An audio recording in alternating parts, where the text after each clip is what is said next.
Hey, this is Brian again, and I'd like to ask you to do a favor.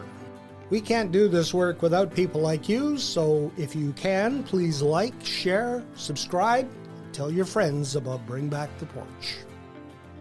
Being a tourist in our own community gives our residents, our neighbors and friends, a chance to see the community perhaps through our lens organizationally. And so we talk sometimes about the fact that we bring to conversations the visitor's perspective because we're talking about our community in a way that frames it for the visitor. This episode of Bring Back the Porch brought to you by Bernie Leahy, River Street Realty. Let's get you home. And pulling up a chair for this episode of Bring Back the Porch, Jace Anderson from Tourism Medicine Hat. Welcome.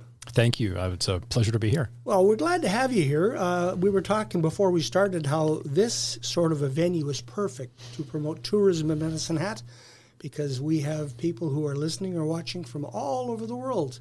And maybe one of them is going to go, Medicine Hat, I should make a visit there. Yeah, we know it happens, don't we? I love the fact that with the reach of who's listening to what you're doing here, you've probably got both ends of that spectrum. You're being listened by people who have a connection to Medicine Hat in Southeast Alberta. They may have worked here years ago. They may have traveled here, have family and friends here.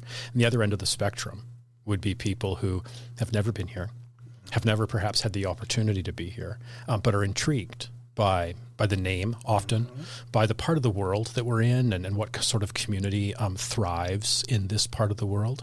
And so the narrative, marketers like to talk about narrative or storytelling and all of those sorts of things. But here we are, and it's one of the things you get to do.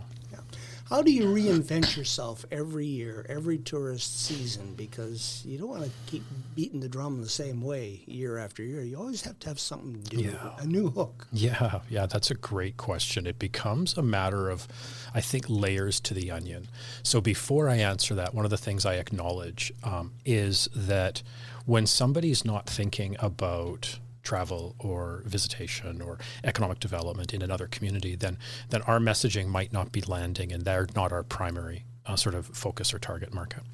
And so we can have a message in front of them for some time, and it might not land because that's not who we're actually communicating to.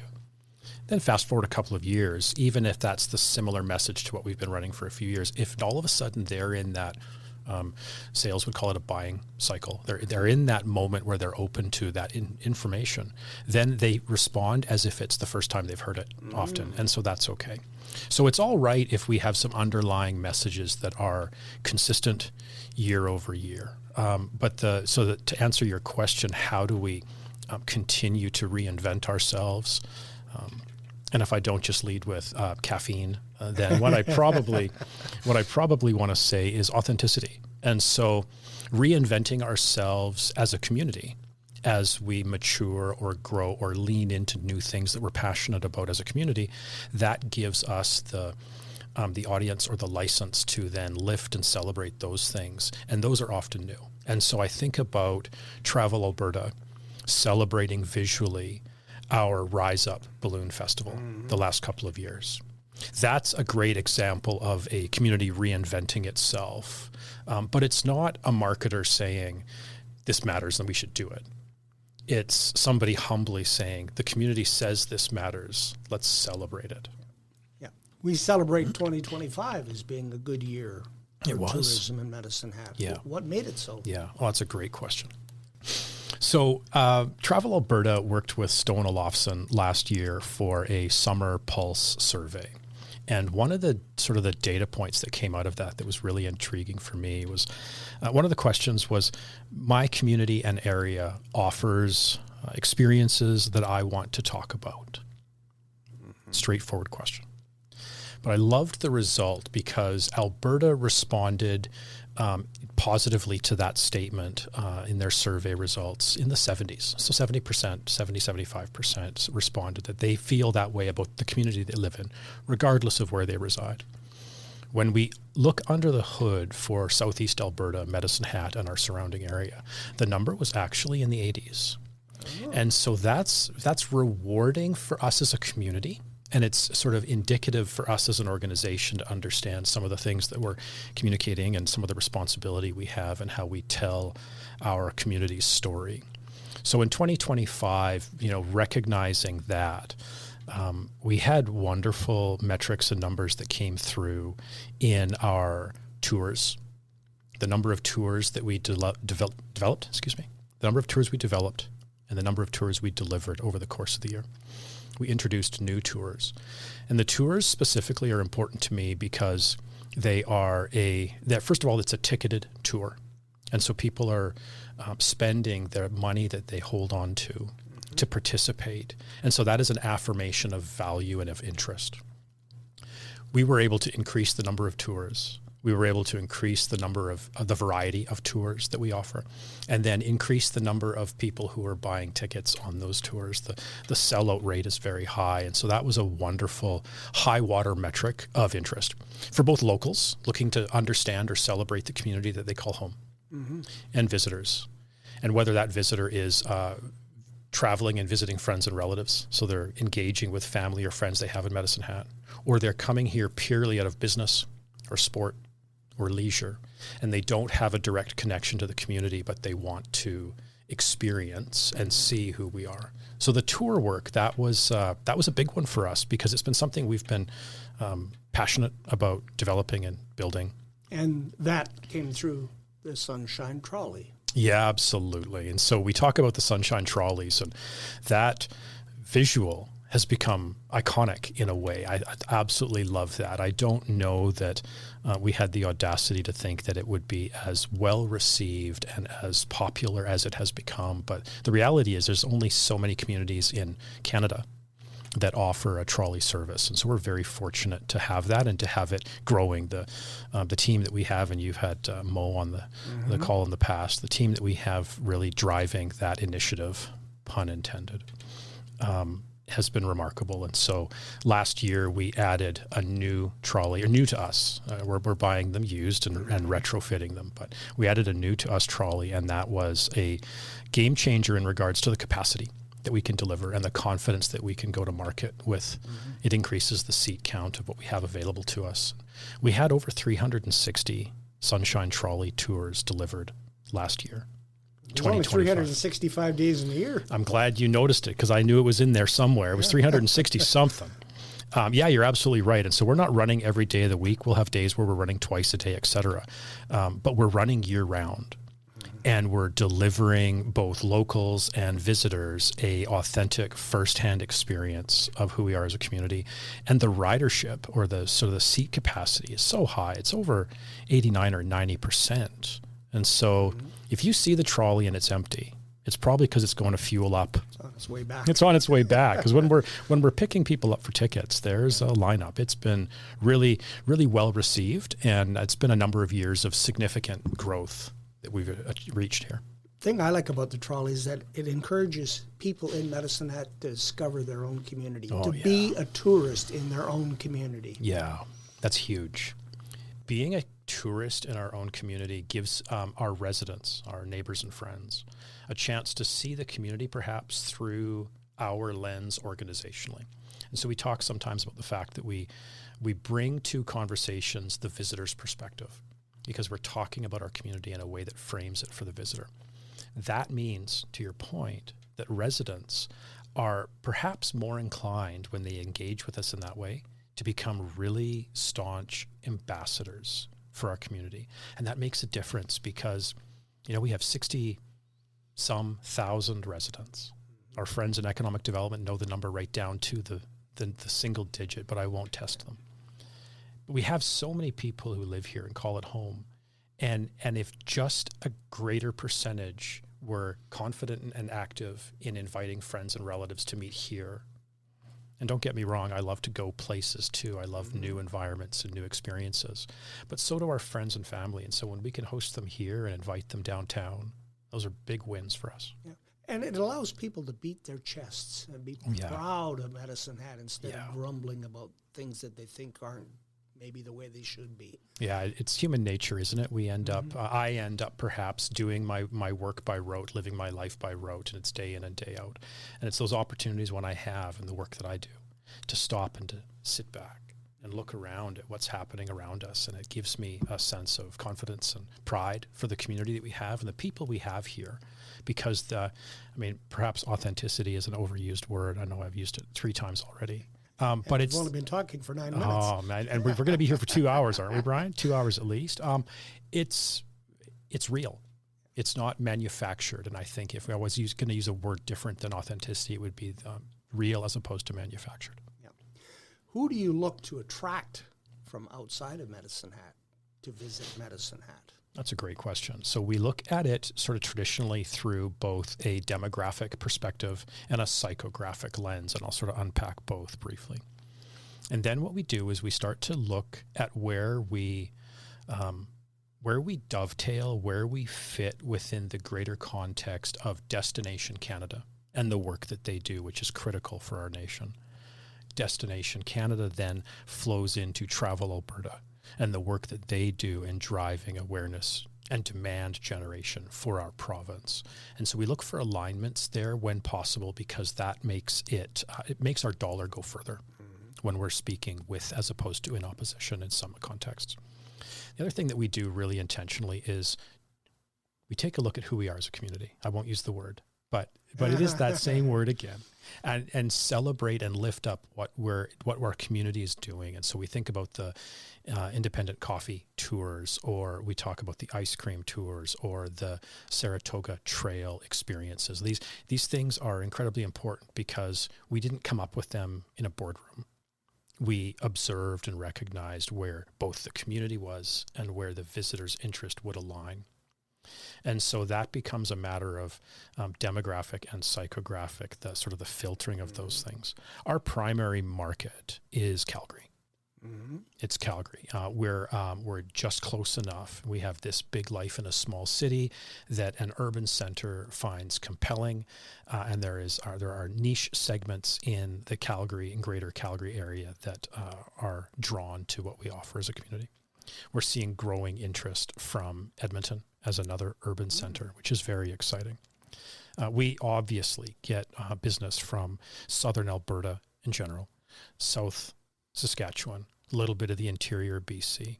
We do some intentional marketing through some of the northern U.S. states that align from that drive traffic.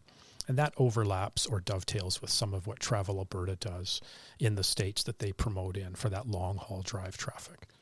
If you know that there's an event happening, say an air show in Lethbridge or the Calgary Stampede, do you sort of look for ways that you might catch people as they are heading for those venues or have already come from those venues? Yeah, that's a great question. One of the things that we recognize is that we have a mix of visitor. When we have the visitor that chooses Medicine Hat by destination and they travel to be here. We also have the visitor that is en route traveling somewhere else. And so that's a Calgary Stampede, or our American neighbors to the south are often on their Alaska pilgrimage. Oh, yeah. And we see a fair bit of that traffic through our visitor information center on the highway. And so it's recognizing, to your point, that the traveler might not be looking for us specifically, but when we have the opportunity to intercept them, and to give them a compelling lure or reason to linger in community, then they can be surprised because they weren't expecting it. Mm-hmm. And they go away with it's a win for them, and it's an absolute win for us. And we manage all of that without needing yet a spike belt on the highway. Yeah. Although I've proposed it, I just haven't got permission yet. Okay, well, we'll file that one for a future conversation. There it is. There are things that happen, though, that you are not under your control. Like right now, we see the price of gasoline going up. The Canada-U.S. relations with, people being maybe reluctant to go to the U.S., so maybe they're going to visit their own country. All of that in the mix as well. Yeah, so Alberta reminds us, Travel Alberta and the Ministry of Tourism and Sport remind us that our provincial travel is likely about 82% Albertans traveling within Alberta. Okay. So that's the lion's share of who any of our communities see for the most part. And certainly representative of us, although I think we've even been referred to a higher number than 82% in the past. But to your point, there are Canadians who are not perhaps traveling south as frequently. Mm-hmm. They're still traveling. And so a number of the international travel data points suggest that they're traveling internationally perhaps as often. So they're maybe not spending as much time diverting American travel to Canadian travel as I would hope. Mm-hmm. They're diverting American travel perhaps to elsewhere in the world that they're traveling more to right now. But Canadian travel is up. We've seen that. And so that's really encouraging. The other thing that we've noticed, particularly at the Visitor Information Center this summer, is we actively invite whomever we see at the counter to check in, to tell us where they're from and where they're traveling from. We saw fewer U.S. states identified in 2025 than we have in 24 and 23 and 22. So Alberta data suggests that American travel might even be up year over year. But that's likely primarily fly-to traffic. Okay. Because Travel Alberta focuses on U.S. states that have direct flights. So that's going to be California and Florida. Those are two of the four most frequented sites or states that we see at our Visitor Information Center. The other two are Minnesota and Missouri. And then we see a fair bit of Eastern Seaboard on a regular year. Mm-hmm. We see a fair bit of Eastern Seaboard because they're coming around the Great Lakes and they're driving down the Trans-Canada, and we become the gateway both to Alberta and the Badlands and the point when they begin to veer towards Alaska or the West Coast, depending on where they're traveling. Okay. So in 2024, we probably saw 45 or more of the U.S. states check in at our counter. Last year was about 28. So that's not sheer volume of American traveler, but it is indicative of the fact that Destination Canada and StatsCan suggest that American drive traffic to Canada along the parallel from coast to coast is probably down 10%. What impact is the withdrawal?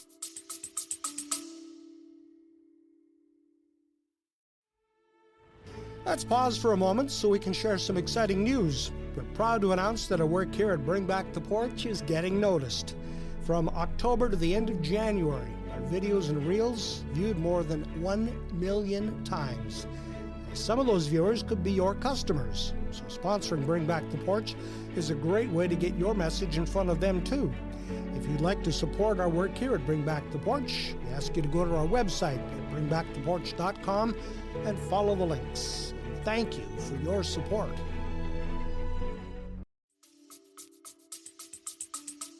All of WestJet going to have on tourism here in Medicine Hat.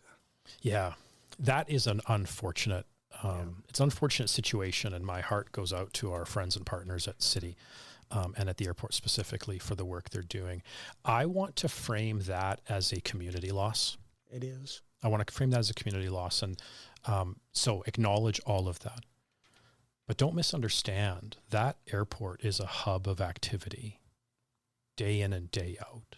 And that is a vital connection and link to economic development and community that exists despite whether or not WestJet will be a daily carrier in 3 months or not.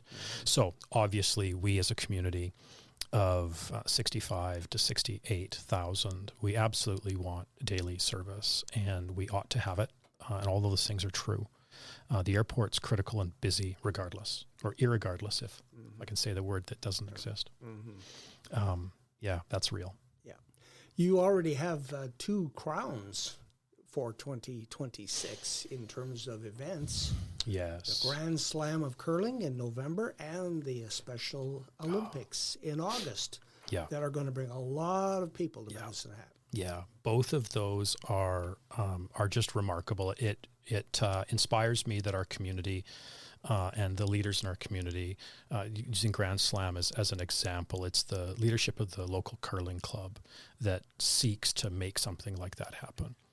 And the fact that we can support them in the community can end up in a space where we get to have the privilege of being one of those venues.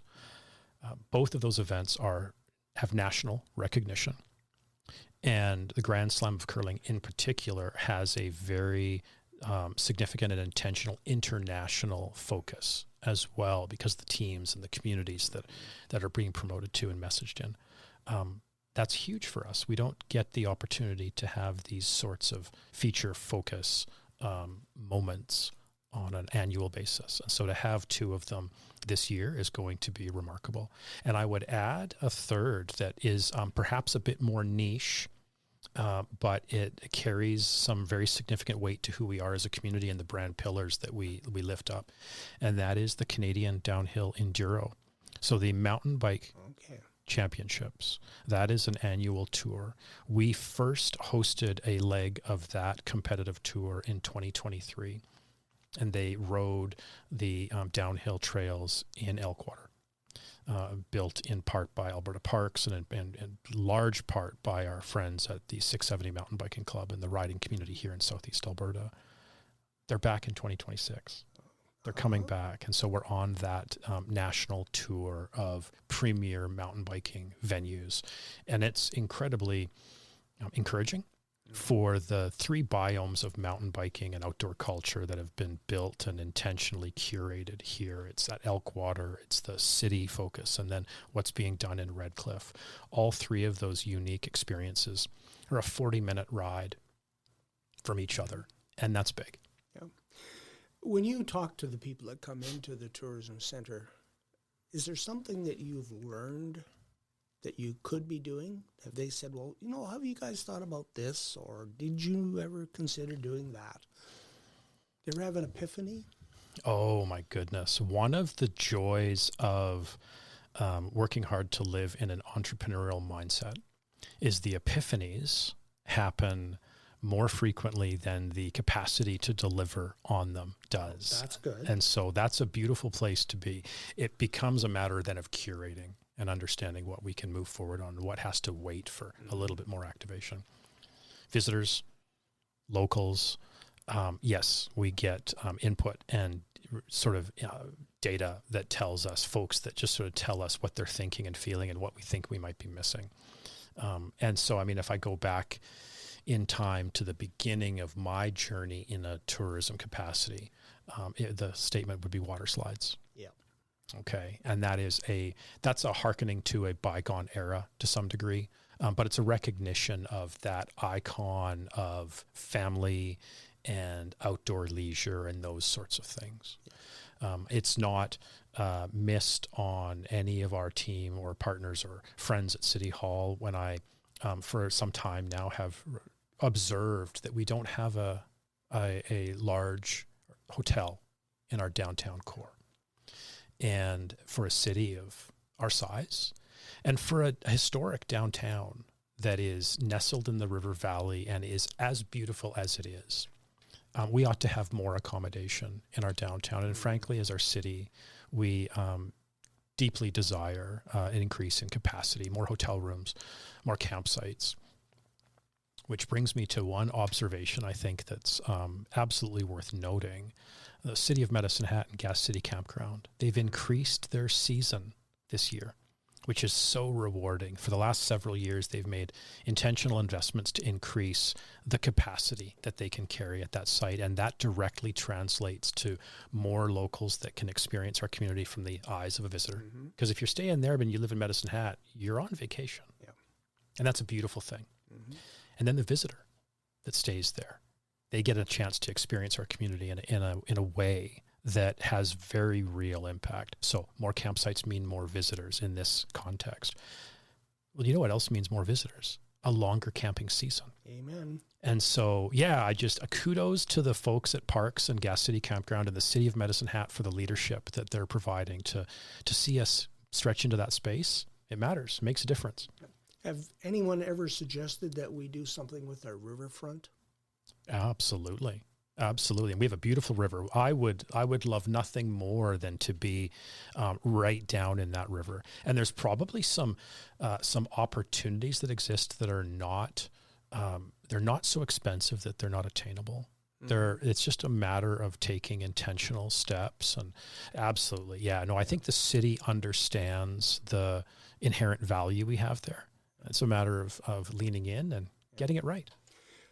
Let's do some bragging about Medicine Hat. Ooh, I like that. Talk about some of the things that people, if they haven't been or have not been for a long time that they need to go and rediscover. I would say Medalta would be one of them. Yeah. We used to have Thursday nights down at Medalta there. We used to love to go out there. Food trucks, just sit and enjoy the night and the company of your neighbors. And that COVID kind of took care of that. Yeah, so that would be one that I would start with. I like that. So you're talking about Medalta in the Historic Clay District, obviously, which is a jewel in our crown. It's a National Historic Site, and it's one of the reasons folks further east who might not be familiar with who we are. It's one of the reasons they know our name and know who we are, is because that connection to the history that they lived and their family lived as well. And then what you're referring to on the Thursday night was the market at Medalta. That was great. And so that was a beautiful initiative that leveraged experience and community gathering. That matters. And that really is a large part of what travelers today, particularly the travelers that we're marketing to, travelers today are looking for. They're not inspired to simply check a box and have been to a place, take a photograph in front of the sign. When I was young, we would climb into a vehicle, and on those rare occasions when we did go on a summer vacation, we would slow down as we went past things that were worth looking at. And my dad would point out the window and say, "We're driving past that. Get a good look." Yep. We wouldn't stop. We were checking boxes, buying stickers. The traveler today has a completely different mindset in a lot of cases. And it's perhaps no more evident than when I think about the American traveler who's on their pilgrimage to Alaska or to the Rockies. They might not have hotels booked. They have 5 or 6 weeks and they're taking a trip.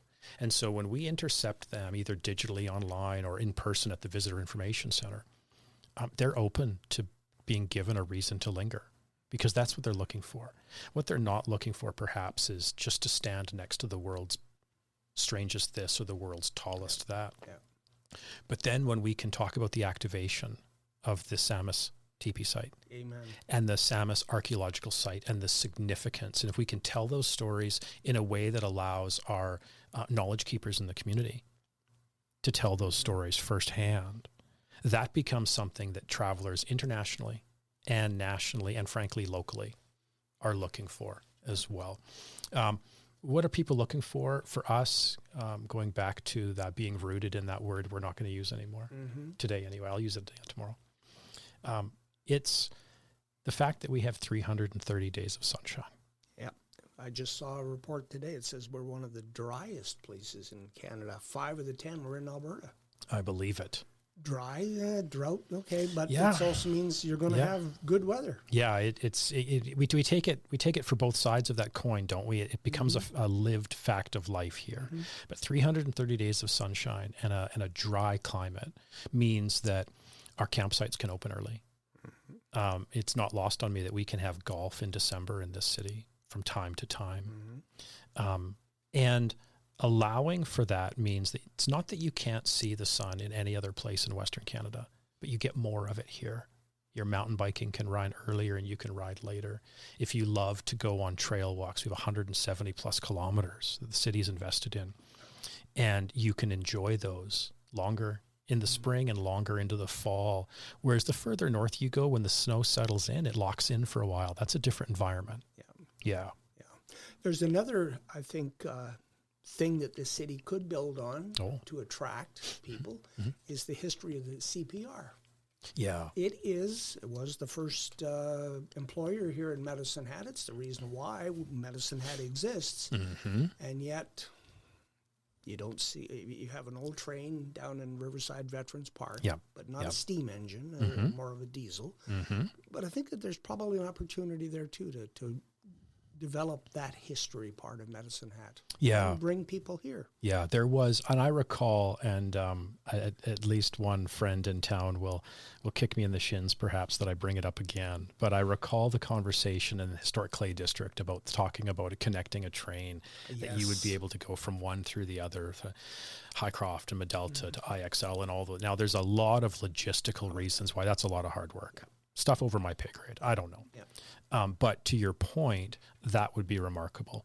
The underlying impact or importance, I think, is that with something like that, like anything else, it needs to be something that locals and visitors can engage in, something they can get their hands dirty in, something they can wrap their minds around that's different than seeing it static or having been able to be told something on a tour. Those are wonderful, being told something, but being able to see it and have a personal story that connects to it. Yeah. We do have a treasure trove of history here in Medicine Hat that a lot of people probably don't pay much attention to, and that is the archives at the Esplanade. A wonderful resource and a wonderful way to spend an afternoon. Yeah, it is. And I absolutely love that you mention it. And this is one that's not a setup, but I love the fact that you mention it because their alignment or their organization allows to be a resource, even if you're not in the treasure trove for an afternoon, although that would be a great way to spend a day. I reached out to them a week ago, maybe a week and a half, and said, our board of directors is having a conversation. There's a topic specifically around a building in our historic city center. And I'd love to be able to unpack and tell a bit of the story of that building, but my knowledge is anecdotal. In no time at all, I received an email back that was excited and effervescent and provided a link and a file that allowed me then to prepare the conversation that I was going to have. That's not lost on me. That's a huge resource for the community. If it's something that interests us, and it should, that's a win. So thank you for that. Well, Jenny and Philip in the archives have been great friends to me over the years in the little bit of history work that I have done. And here's a shameless plug. We're going to be doing a podcast from the reading room in the Esplanade Archive.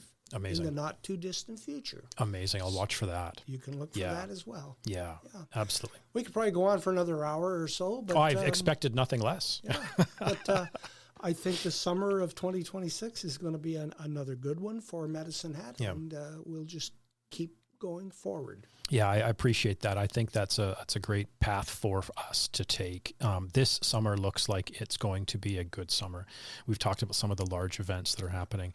That builds attention and interest, and that attention and interest sort of spreads across the rest of our summer season and into our shoulder seasons. That matters so we're year round. We didn't even talk about the Jazz Fest or the up on the hill in August. Porch Fest. Porch Fest, which ties right in with right. Stampede in July. Yeah. There's something else. The chuck wagon races in June. Yeah. You know, the challenge I found is 10 or 15 years ago, I could list a few things. Now we're at the point as a community where there's so much happening. I'm just so proud of the community. There's so much happening that we can't possibly do it all. No. We have to make choices on particular days. We can't possibly be aware of it all. And that's actually a good thing because it means that we're not being consumed by media. But there's so much going on. It's huge. And so I'm glad that you started making a list. I'm not going to add to it. There are ones that I have one more. Oh, I'm sure you do. There's a few more that are out there, but I wouldn't want to miss all the rest. No, that's the danger now. If you don't mention them all, you're going to be in trouble. But there is one more, the Rise Up Balloon Festival. Oh, absolutely. Yeah. I look forward to that. I look forward to the opportunity for them to celebrate with media. I'm really interested in the video that they're releasing. Yes, Willie was in here, and we talked about that at the Monarch Theater coming up in April. Good things. I want to see that one too. Yeah, good things are happening. Well, Jace, thanks for the visit, and I'm sure we'll have you back again. I appreciate it, and I look forward to the next opportunity, Brian. Take care. Yeah, you as well.